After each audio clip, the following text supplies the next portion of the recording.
안녕하세요. 오늘 주제는 감정을 잘 전달하는 비언어적인 커뮤니케이션입니다. 우리의 신체 언어를 잘 활용함으로써 이 스피치에 대한 긴장 그리고 발표 불안을 완화시킬 수가 있고요.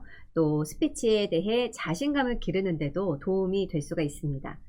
자, 언어적인 요소 외에 비언어적인 요소라 하면 편안한 목소리, 부드러운 표정, 그리고 자연스러운 몸짓, 또 시선 이런 것들을 의미하는데요. 자, 이것도 연습을 통해서 만들어가는 거라는 거죠. 그래서 오늘은 목소리를 이루는 여러 가지 요소들이 어떤 것이고, 그리고 신체에서 감정이 가장 많이 묻어나는 표정, 또 생각과 의도, 감정을 전달하는 데 아주 주요한 수단이 되는 아이 컨택이라든가 또 제스처 이런 부분들을 함께 알아보도록 하겠습니다. 자, 여러분, 소통에서 가장 중요한 것은 뭐라고 생각하십니까? 많은 사람들이 진정성을 꼽고 있는데요. 진정성이라는 것은 마음에서 나오는 것이고, 마음은 우리가 느끼는 감정의 영역이죠. 그리고 이 감정, 느낌은 상대방의 태도에서 읽을 수가 있습니다. 자, 다시 말하면 소통에서 중요한 것은 말의 내용인 언어적인 요소 이외에 이러한 비언어적인 요소가 아주 많은 영향력을 미친다는 거죠. 인간의 의사소통은 이렇듯 의미를 담은 내용, 언어와 목소리, 표정, 또 제스처, 그리고 신체 접촉, 시선 이런 비언어로 이루어져 있습니다. 자, 언어는 음성이나 문자로 나타낸 기호죠. 인간은 이러한 상징 기호를 사회 구성원들과 공유를 해서 서로의 어떤 생각과 감정 그리고 정보를 주고받으면서 의사소통을 하기 위해서 사용을 합니다. 자, 비언어 역시도 커뮤니케이션 과정에서 아주 중요한 부분을 이루는 요소죠. 그러나 이 비언어 메시지는 언어적인 메시지와는 달리 비상징적이에요. 하나의 메시지에 하나의 상징 기호가 정해져 있는 것이 아니기 때문에 듣는 사람에 따라서 해석을 달리 할 수가 있게 되는 거죠. 그래서 여기서 많은 오해라든가 또 왜곡이 발생할 수도 있습니다. 자, 목소리, 표정, 자세, 제스처, 시선 같은 것들을 의미하죠. 우리가 어떤 생각이나 아이디어를 공유하고 주고받을 때는 언어적 커뮤니케이션이 적합하지만 감정이나 느낌을 공유하거나 주고받는 것은 비언어적인 커뮤니케이션이 훨씬 더 효과적입니다. 그래서 이러한 언어와 비언어가 서로 일치하지 않을 때, 다시 말하면 충돌할 때 어떤 것이 더 느낌을 정확하게 반영할까요? 네, 바로 비언어 메시지입니다. 괜찮아 라고 말을 할 때 말의 내용은 괜찮아지만 괜찮아 라고 말하는 말의 뉘앙스라든가 또 표정이라든가 이때 이것을 사람들은 더 신뢰한다라는 거죠. 자, 비언어 행위는 우리가 쉽게 통제할 수 없는 무의식의 영역이기 때문에 마음에 있는 것이 실제로 그대로 드러난다는 거예요. 여러 커뮤니케이션 학자들의 많은 연구 결과들이 있는데요. 그 중에서 자, 인간의 커뮤니케이션을 살펴보면 30%는 언어, 그러니까 메시지에 의해서 표현이 되지만 70%는 비언어적인 커뮤니케이션에 의해서 이루어진다라는 연구 결과가 있어요. 실제로 우리가 커뮤니케이션 하는 상황에서 말의 내용보다 훨씬 더 많은 비언어 메시지를 사용하고 있다라는 거예요. 미국의 정신병리학자 자겐 루이스는 비언어적인 커뮤니케이션에서 또 이런 이야기를 하고 있습니다. 인간은 언어 이외의 기호를 대략 70만 개나 사용해서 의사소통을 하고 있다. 네. 자, 비언어 메시지를 70만 개나 사용하고 있다는 건 인간의 비언어적인 메시지가 얼마나 다양하고 또 풍부하고 또 복잡한지를 알 수가 있겠죠. 이러한 그 문화권에 따라서 또 언어 문화권과 비언어 문화권으로 나눌 수가 있습니다. 독일이라든가 프랑스, 미국, 영국 사회는 언어적인 메시지를 중요하는 언어 문화권인데요. 한국을 포함한 중국, 일본 이런 동양에서는요. 커뮤니케이션 상황에서, 그러니까 맥락이죠. 상황에서 많은 의미를 발견하는 비언어 문화권으로 분류가 되고 있어요. 그래서 자, 비언어 문화권에서는 이런 비언어적인 메시지가 훨씬 더 중요하겠죠. 자, 문화인류학자인 에드워드 홀은요. 문화는 커뮤니케이션이며 커뮤니케이션은 문화다라고 말을 했는데요. 비언어 커뮤니케이션도 이러한 문화처럼 눈에 보이지는 않지만 사람들이 공유하는 지식 체계와 같은 그러한 특성을 보인다고 이야기를 하고 있어요. 그래서 비언어를 침묵의 언어라고 표현을 하고 있는데요. 우리는 날마다 매 순간 이 침묵의 언어를 사용하면서도 이것을 너무나 당연시함으로써 많은 오해와 또 갈등을 일으키고 있다는 것이죠. 자, 또 다른 연구로서는 많이 알려진 연구인데요. 언어와 비언어의 영향력. 사람들이 의사소통을 할 때 언어와 비언어의 영향력을 나타낸 그런 연구도 있는데요. 이게 여러분 몇 대 몇 정도 될 것 같으세요? 네. 자그만치 7대 93이라는 메라이언의 법칙이라는 것도 있습니다. 말의 내용은 우리가 의사소통할 때에 10%의 영향력도 미치지 못한다라는 거죠. 그렇다고 내용이 중요하지 않다는 것은 아니겠으나 그만큼 비언어 메시지가 의사소통에서는 이렇게나 많은 영향력을 미치고 있다라는 겁니다. 자, 그 중에서도 가장 많은 비중을 차지하는 것이 바로 목소리였고요. 그 다음이 표정, 그리고 태도, 네, 내용은 7%를 차지하고 있었습니다. 우리의 몸으로 하는 신체 언어가 입으로 하는 내용보다 훨씬 더 많은 말을 하고 있다라는 거죠. 그래서 오늘 목소리, 표정, 그리고 자세 이렇게 세 부분으로 나누어서 좀 살펴보려고 합니다. 먼저 목소리는 제2의 표정이라고 하는데요. 사람의 얼굴에 얼굴 표정이 있듯이 목소리에도 음성 표정이 있습니다. 이 두 표현에는 비언어의 요소죠. 느낌과 감정이 고스란히 표현이 됩니다. 우리의 목소리는 그 사람의 감정을 아주 예민하게 반영을 합니다. 목소리라는 것은 어떠한 요소들을 가지고 있느냐. 일단 우리가 목소리를 제2의 표정이라고 부르는 이유는요. 표정과 마찬가지로 우리는 무의식 중에 목소리로 말의 의미를 전달하려고 하고 또 듣는 입장에서도 그 사람의 상대방의 목소리를 통해서 의미를 읽어내고 있다는 거예요. 무의식에서 이루어지는 거죠. 이런 목소리는 크게 4가지 요소가 중요하게 작용을 합니다. 일단 말의 속도죠. 자, 속도가 빠르냐, 속도가 너무 느리냐.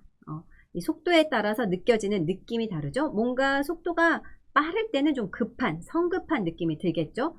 속도가 적당할 때 편안한 느낌이 들 거고요. 속도가 너무 느릴 때도 조금 답답하고 지루한 느낌을 줄 수가 있을 겁니다. 자, 음정, 인토네이션이죠.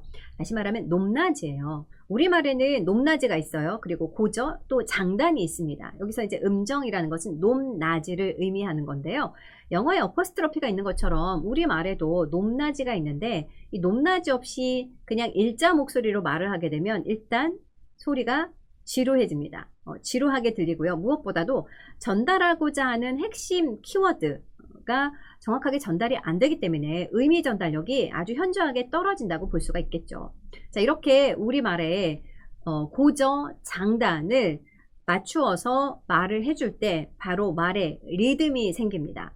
자, 그래서 말에 리듬감이 있다라는 건 듣는 사람으로 하여금 지루함을 덜어주는 요소거든요. 그리고 말하는 화자 입장에서도 호흡을 아끼면서 말할 수 있기 때문에 훨씬 더 밝고 경쾌하게 말할 수가 있습니다. 마치 노래를 듣는 것 같은 그런 느낌을 전달할 수가 있는 것이죠. 그리고 음색, 톤인데요. 이 톤은 고음과 저음으로 나눌 수가 있겠죠. 일단 사람들이 편안하게 느끼는 목소리 톤은요. 고음보다는 저음입니다. 그리고 저음에서도 중간 톤에서의 저음. 그래서 우리는 중저음의 목소리를 편안한 목소리 또 신뢰감을 주는 목소리라고 하죠. 톤이 너무 높은 사람은 목에 힘을 주어서 말하기 때문이에요. 톤이 너무 저음인 사람은 뭔가 좀 어떤 그 활력이 좀 없게 느껴질 수가 있습니다. 중간 톤에서 살짝 저음인 목소리. 톤도 자기 목소리 톤을 얼마든지 찾아갈 수 있고요. 복식 호흡을 통해서 배에 힘을 주고 말하게 되면 톤이 저음으로 날 수가 있습니다.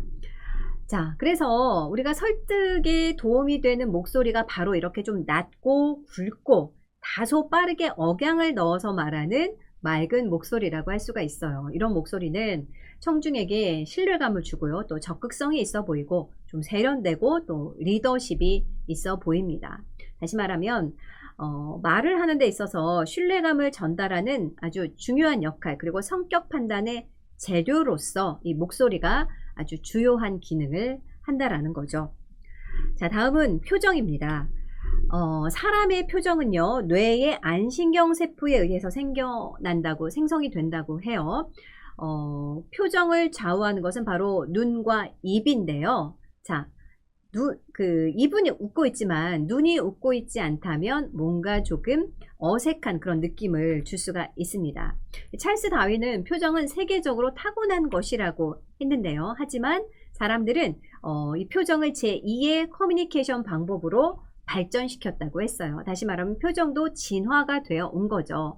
사람들이 자신의 진짜 느낌을 감춰서 자신을 좀 보호하는 것을 배워온 거예요. 그러면서 안면 근육을 통제할 수 있게 되었고 무의식적인 표정 반응을 감출 수 있게 되었다라는 거죠. 그래서 우리는 이 표정 관리 기술을 적절하게 활용을 할 수 있습니다. 다시 말하면 심리학의 실험에서요, 페이셜 피드백 효과라는 게 있어요. 거울 효과인데요. 상대방의 표정을 우리가 따라서 짓는 우리 뇌에 거울 뉴런이 있잖아요. 그래서 따라서 그 표정을 짓게 된다는 거죠. 밝게 웃는 사람의 표정을 보면 우리도 그 표정을 무의식적으로 따라서 짓기 때문에 기분이 좋아지고요. 뭔가 표정이 어둡고 무거운 사람을 보면 마치 나도 그런 표정을 자신도 모르게 짓게 되면서 기분이 좀 다운되는 그런 심리적 증상을 겪는다라는 거예요. 그리고 이 반대로 우리가 표정을 바꾸면 감정의 상태도 변하더라, 이런 연구 결과들이 많이 있습니다. 표정에 관한 생리학적 실험인데요. 사람들에게 얼굴 근육을 인위적으로 움직여서 특정한 표정을 만들어내게 했어요. 그리고 심박수나 혈압 등의 이런 생리적 반응을 측정합니다. 그랬더니 화난 표정을 지으면 화났을 때와 똑같은 그런 생리적 반응이 나타났고요. 또 인위적으로 웃는 표정을 지었을 뿐인데도 실제로 기쁘고 즐거워서 웃을 때와 똑같은 그런 생리 반응이 나타났다라는 겁니다. 자, 우리가 그런 척 행동하다 보면 이내 그런 감정 상태가 된다라고 미국의 심리학자 제임스 윌리엄스가 이야기를 했는데요. 표정도 기분이 좋지 않고 우울할수록 좀 밝은 표정을 지면 우리의 감정도 밝아진다라는 것을 증명하고 있는 거죠. 자, 많은 사람들이 표정은 무의식 중에 발생하니까 바꾸기가 어렵다라고 생각하지만 실제로 그렇지 않습니다. 이 얼굴의 근육들은요, 어떤 다른 근육과 달리 작은 근육들이에요. 소근육들이기 때문에 얼마든지 좀 이렇게 마사지를 통해서 바꿔줄 수가 있습니다. 얼굴에 뭉친 부분, 또 그 등 근육들을 마사지하면 표정이 더 부드러워지고 또 밝아질 수가 있다는 거예요. 몇 가지 제가 사례를 들었는데요. 몇 가지 좀 살펴보면 말할 때 턱이 움직이지 않는, 이게 이제 다 표정 근육들이거든요. 그랬을 때 사람들은 감정이 없어 보이고 좀 상대방에게 관심이 없다라고 느껴진다고 해요. 눈꺼풀에 너무 힘이 들어가 있다면 좀 무서운 느낌을 줄 수 있고요. 너무 지나치게 얼굴을 만진다면 좀 자신감이 없어 보이게 느껴진다고 하고요. 말하면서 눈을 지나치게 깜빡인다라고 한다면 좀 긴장하고 있고 뭔가 좀 속이고 있다라는 느낌을 받는다고 합니다. 미간에 주름이 잡혀 있는 경우는 좀 뭔가 혐오감을 갖고 있는 사람처럼 느껴지기도 하고요. 또 입만 작게 움직여서 말하는 경우, 이런 경우에는 좀 의욕이 없어 보이고 사람이 좀 나태해 보이는 그런 인상을 줄 수 있다고 해요. 또 눈을 맞추지 않는다거나 살짝 맞춘다거나 이런 경우도 좋지 않은 인상을 주겠죠. 타인에게 관심이 없거나 또 자신감이 없어 보인다는 그런 느낌을 준다고 합니다. 자, 이렇게 얼굴 근육은요, 우리 몸에서 가장 정교하고 풍부한 커뮤니케이션 도구입니다. 수백만 년 동안의 진화를 거쳐서 완성된 결과물이죠. 그래서 이러한 표정은 근육을 의식적으로 움직여서 만드는 경우가 있고 또 자율신경이 작동해서 무의식 중에 만들어지는 경우가 있는데 우리는 의식적으로 움직여서 만드는 이 표정 근육을 잘 활용할 수가 있을 것 같습니다. 스피치를 할 때 가장 좋지 않은 표정이요, 바로 감정이 묻어나지 않는 그런 굳어있는 표정이라는 거 기억을 하시기 바랍니다. 자, 세 번째는 자세입니다. 우리 몸에는 두 가지 자세 근육이 있습니다. 우리 몸이 이제 균형을 잃게 됐을 때 반사작용에 의해서 원래의 몸의 위치로 되돌리려고 하는, 또 다시 말하면 스스로 균형과 협응을 이루어내려고 하는 이 자세 반사라는 타고난 반사 능력이 있는데요. 이것을 자세 근육이라고 하거든요. 그런데 이 자세에 있어서 우리가 주의해야 될 것은 불필요하게 우리가 심리적으로 긴장을 하게 되면 근육의 긴장을 만들고 또 근육이 긴장을 하게 되면 이러한 반사작용을 방해한다라는 거예요. 그래서 심리적인 어떤 긴장이 무의식적으로 자꾸 발생을 하다 보면 이것이 자세 습관이 되고 이러한 무의식적 자세 습관이 또 우리가 어떤 정해진 틀 안에서만 움직일 수 있도록 그렇게 자세 습관이 만들어진다라는 겁니다. 다시 말하면 우리의 자세라는 것은 신체의 한 부분과 또 다른 여러 부분들이 서로 관계를 맺고 있다는 겁니다. 그래서 우리가 평소에도 좋은 자세를 유지하려는 자세 습관을 가지려는 이 습관이 매우 중요한데요. 이런 자세는 실제로 삶의 모든 것과 연결이 되어 있습니다. 질병을 불러 일으키기도 하고요. 목과 허리 통증 또 호흡에도 영향을 미쳐서 자세가 좋지 않으면 짧고 힘없는 이런 호흡을 만들어내기도 합니다. 만성적인 피로감을 느끼게 한다고 하기도 하고요. 또 자신감 저하라든가 우울증과 같이 우리의 심리에도 많은 영향을 미친다고 합니다. 자, 바른 자세는 매력적이고 또 우아해 보이면서 신뢰감을 주는 데 있어서도 매우 중요한 비언어적인 요소라는 사실 기억해 주시면 좋겠습니다.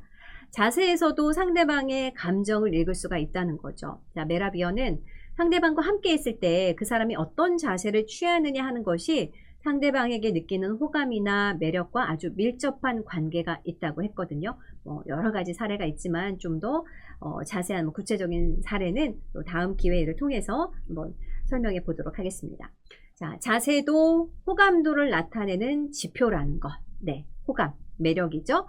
또 우리가 커뮤니케이션 할 때는 조금 숙인 자세로 상대방에게 상체를 좀 기울이면서 상대방을 보면서 자연스럽게 대화를 나누는 것이 좋은 자세일 겁니다. 자, 이렇게 오늘은요, 비언어적인 커뮤니케이션, 우리의 감정을 잘 전달할 수 있는 비언어적인 커뮤니케이션에 대해서 알아봤습니다. 우선 목소리, 그리고 표정, 또 자세, 짧은 시간 안에 많은 것들을 전달하지는 못했지만요. 우리가 항상 기억을 해둬야 될 것은 우리의 몸이 우리의 입보다 더 많은 내용을 전달하고 있다는 사실입니다. 자, 그래서 목소리 외에도 또 이러한 시선, 눈은 입만큼 말을 한다는 거예요. 상대방과 커뮤니케이션 할 때 시선 처리를 어떻게 할 것인가 좀 어려워하는 사람들이 많이 있잖아요. 그래서 얼굴 전체를 좀 보면서 또 발표를 할 때는 너무 긴장하니까 자신에게 호의적인 사람을 보는 것도 하나의 방법이 될 수 있을 것 같고요. 그리고 너무 시선을 두리번거리기보다는 한 문장 한 시선이라는 표현을 제가 많이 하고 있는데요. 한 3초 이상, 3초 정도 이렇게 시선을 옮겨가면서 보는 것이 좋은 인상을 유지할 수가 있습니다. 또 제스처라는 것은 시각적 신호를 보내는 여러 가지 동작을 의미하는 거예요. 음성 언어에 비해서 5배의 영향력이 있고요. 제스처는 말하는 사람의 자세도 또렷하게 하고 심리적인 자신감을 생기고 말에 강세를 줄 수도 있지만 청중의 이해를 돕는 데 있어서도 매우 효과적입니다. 자연스럽게 또 크고 분명하게 그리고 자신의 말과 일치되게 하는 것이 좋은 동작입니다. 자, 표정이나 자세, 그리고 목소리, 시선, 이런 비언어적인 커뮤니케이션을 통해서 우리는 상대방에게 비언어적인 정보를 읽어내고 있습니다.